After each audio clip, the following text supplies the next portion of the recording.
Bribtu Anumerta Ghalib Suryaganta ternyata membawa senjata api tanpa peluru dalam penggerebekan judi sabung ayam di Weikanan. Fakta tersebut terungkap dari hasil rekonstruksi gugurnya 3 polisi di lapangan Satlok dan Bekang, Bandar Lampung, Kamis, 17 April 2025.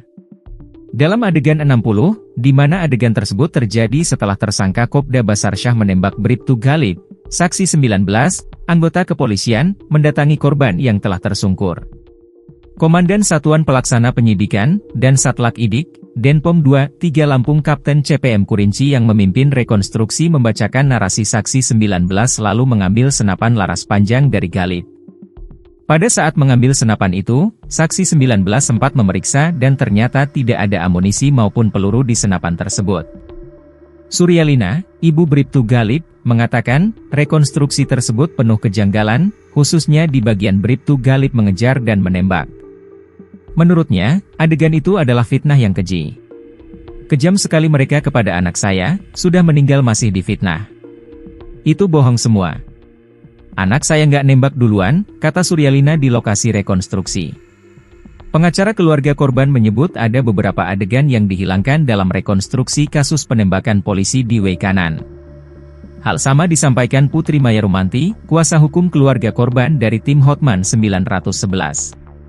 Menurutnya, jalannya rekonstruksi tidak sesuai dengan prarekonstruksi yang digelar sebelumnya.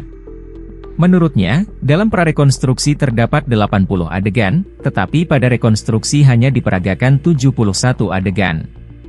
Kopda Basarsyah menembak Kapolsek Negara Batin AKP, Anumerta, Lusianto di bagian dada sebanyak 3 kali. Sebelumnya, Kopda Basarsyah terlebih dahulu menembak Aibda, Anumerta, Petrus Aprianto. Korban ketiga adalah Bribtu Ghalib Suryaganta. Kopda Basarsyah menembak ketiga polisi itu dengan menggunakan senti laras panjang SB1V2. Dalam rekonstruksi yang dipimpin langsung oleh Dansatlak Idik Denpom 2, 3 Lampung Kapten CPM Kurinci, dijelaskan bahwa Kopda Basarsyah menembak ketiga korban secara berurutan dan sendirian, sebelum para korban sempat melakukan tembakan. Korban pertama adalah Aibda Petrus Aprianto. Menurut pemaparan Kurinci, saat itu Petrus terlihat mendekati tersangka sambil mengarahkan senjata. Tersangka melihat korban satu, Aibda Petrus, lalu menembak sebanyak 2 kali, ujar Kurinci. Kemudian, AKP Lusianto yang mendengar suara tembakan langsung bereaksi dengan mengarahkan pistol revolver miliknya ke arah tersangka.